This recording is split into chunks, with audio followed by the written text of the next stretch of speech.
Hello students, आज के हमारे इस लेक्चर में हम बात करेंगे कवकों के सामान्य लक्षणों के बारे में।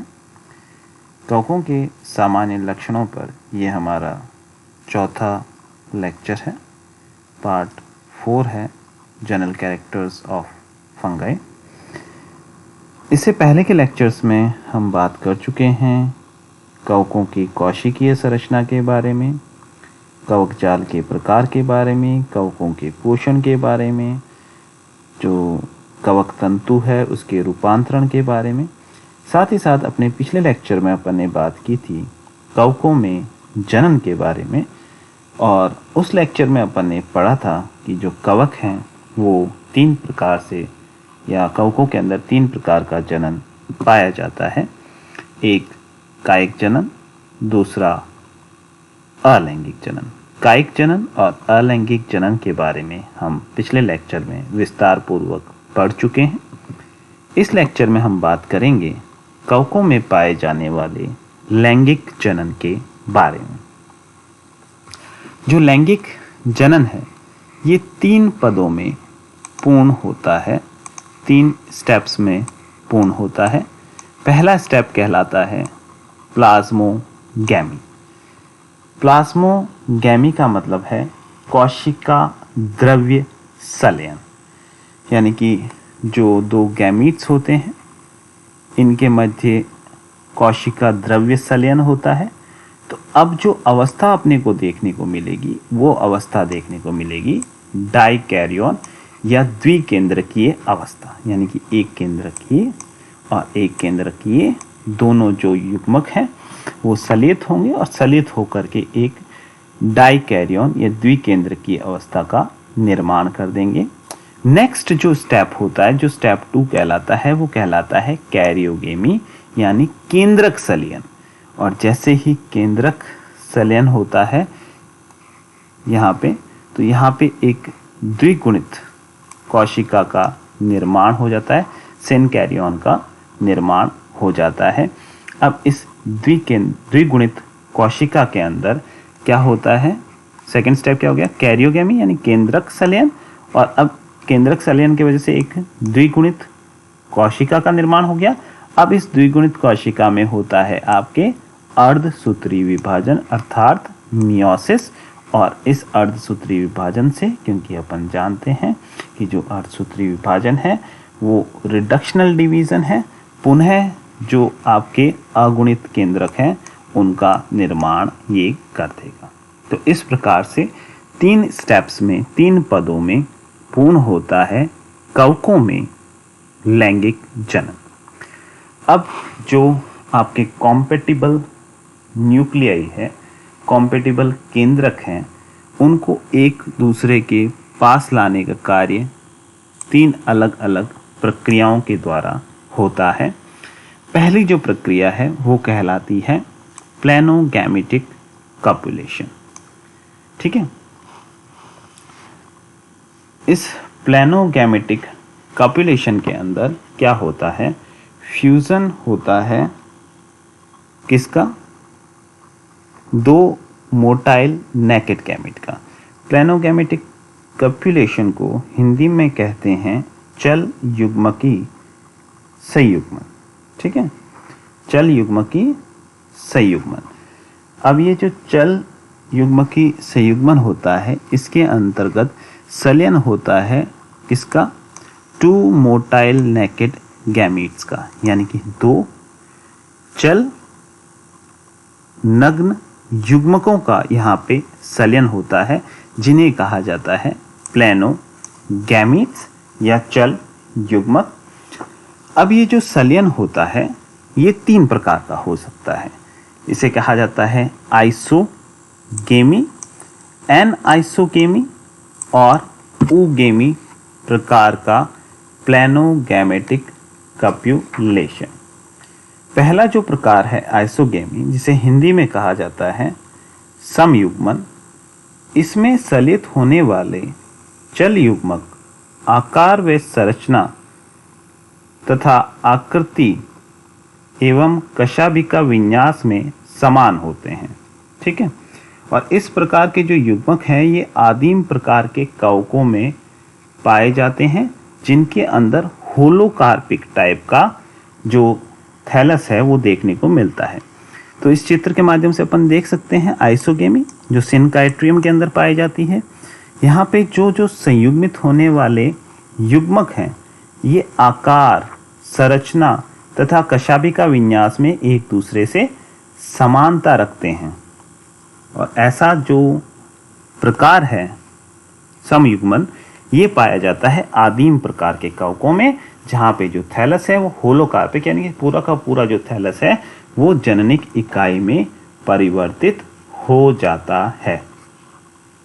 नेक्स्ट जो प्रकार है जिसे अपन कहते हैं एनआइसोगैमी, ठीक है, एनआइसोगैमी हिंदी में कहा जाता है असमयुग्मन।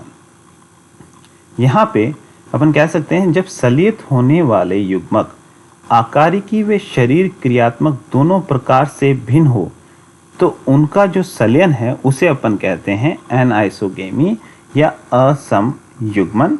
यहाँ पे अपन कह सकते हैं कि जो दो सलियत हो रहे प्लैनोगैमीट्स हैं ये एक दूसरे से मॉर्फोलॉजिकली और फिजियोलॉजिकली एक दूसरे से भिन्न है, यानी कि आकारिकी व शरीर क्रियात्मक रूप से एक दूसरे से भिन्न होते हैं। तब इस प्रकार के कॉपुलेशन को अपन कहते हैं एनआइसोगेमी या असमयुग्मन। ये पाया जाता है आपके एलोमाइसिस के अंदर। तीसरा जो प्रकार है चल युग्मक सलयन का ये कहलाता है ऊगेमी, या अपन कह सकते हैं इसको विषम युग्मन। देख सकते हैं चित्र के माध्यम से। यहाँ पे क्या होता है कि जो मादा युग्मक होता है वो अचल होता है। देख सकते हैं चित्र के माध्यम से, इसमें किसी भी प्रकार की कशाभिकाएं उपस्थित नहीं होती हैं तथा इसका आकार भी नर युग्मकों की तुलना में बड़ा होता है। जबकि जो नर युग्मक होते हैं ये चल होते हैं और इनमें कशाभिकाएं उपस्थित होती हैं, इसलिए ये चल हैं, और इनका जो आकार है वो अपेक्षाकृत छोटा होता है। ठीक है, जो मादा युग्मक है उन्हें अंडधानी से मुक्त नहीं किया जाता है और नर युग्मक अंडधानी में प्रवेश कर उसे निषेचित करते हैं। तो इस प्रकार की जो कॉपुलेशन है, युग्मन है, उसे अपन कहते हैं विषम युग्मन। नेक्स्ट अगर बात करें वह प्रक्रिया जिसके द्वारा दो कॉम्पेटिबल केंद्रक एक दूसरे के पास लाए जा सकते हैं, तो वो कहलाती है आपके गैमीटेंजियल कांटेक्ट या युग्मक धानी संपर्क। यहाँ पे जो युग्मक हैं उनको युग्मक धानी से मुक्त नहीं किया जाता है। जो नर व मादा युग्मक धानियाँ हैं जिन्हें कहा जाता है, नर युग्मक धानी को कहते हैं अपन एंथ्रीडियम और मादा युग्मक धानी को कहते हैं आर्चिगोनियम। तो जो एंथ्रीडियम और आर्चिगोनियम है उनका निर्माण different hyphae of the same mycelium, यानी एक ही कवक जाल की अलग अलग जो आपके कवक तंतु होते हैं उसके ऊपर एंथ्रीडियम व उगोनियम का निर्माण होता है। और जो मेल और फीमेल गैमीटेंजिया हैं यानी नर व मादा जो युग्मक धानियाँ हैं वह एक दूसरे के संपर्क में आती है थ्रू द फर्टिलाइजेशन ट्यूब, यानी जो निषेचन नलिका है उसके माध्यम से एक दूसरे के संपर्क में आते हैं।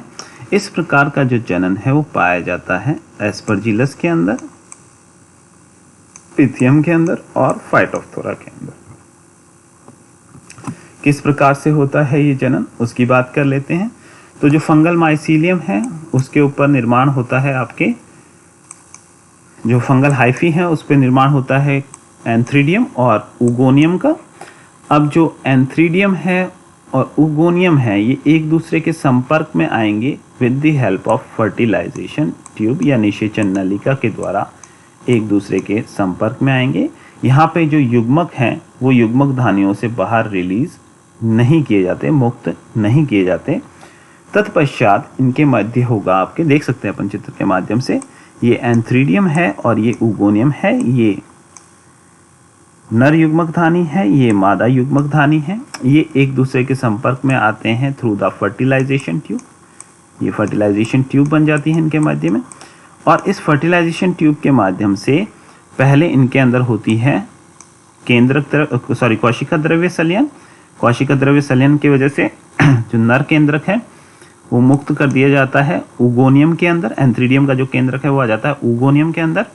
उगोनियम के अंदर आने के बाद में इनके अंदर होता है कैरियोगेमी यानी केंद्रक संलयन, और इस केंद्रक संलयन की वजह से अब एक द्विगुणित कोशिका बन जाती है जिसे कहा जाता है ऊस्फेयर।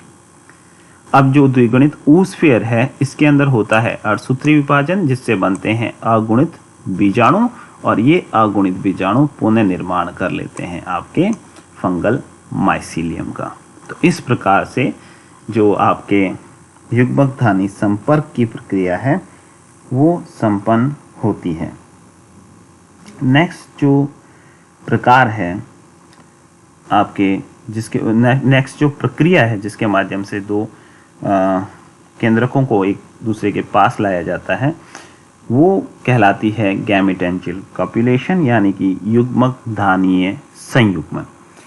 इस प्रकार की या इस प्रक्रिया के अंदर क्या होता है कि दो जो कॉम्पेटिबल गैमेटेंजिया होती हैं यानी कि जो कॉम्पेटिबल युग्मक धानियाँ होती हैं, ठीक है, ये जो युग्मक धानियाँ कॉम्पेटिबल युग्मक धानियाँ हैं वो एक दूसरे से उनका जो कंटेंट है, उनका जो पदार्थ है वो एक दूसरे से पूर्ण रूप से मिश्रित हो जाता है।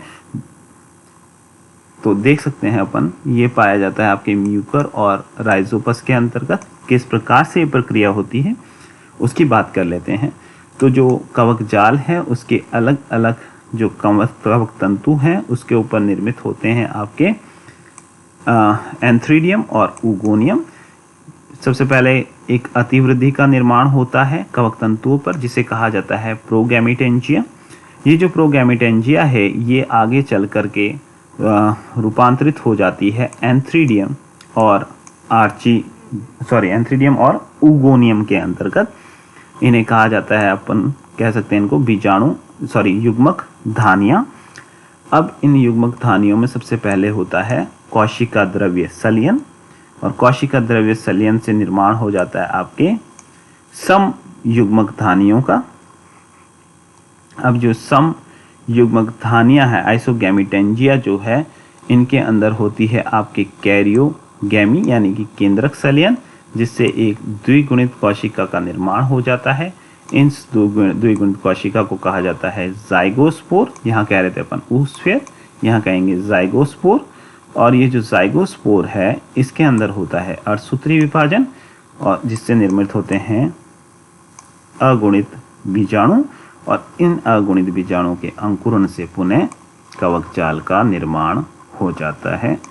इस प्रकार से जो आपके युग्मक धानी संयुग्मन की प्रक्रिया है वो संपन्न होती है, जिसके अंदर जो दो कॉम्पेटिबल युग्मक धानियाँ हैं उनका सारा का सारा जो कंटेंट है वो पूर्ण रूप से मिक्स हो जाता है और मिक्स होकर के निर्मित करता है जाइगोस्पोर का, और जाइगोस्पोर आगे जाकर के अर्धसूत्री विभाजन द्वारा अगुणित बीजाणु बनाता है जो अंकुरित होकर के माइसीलियम का निर्माण कर लेते हैं। तो ये बात हुई कवकों में पाए जाने वाले लैंगिक जनन की। धन्यवाद।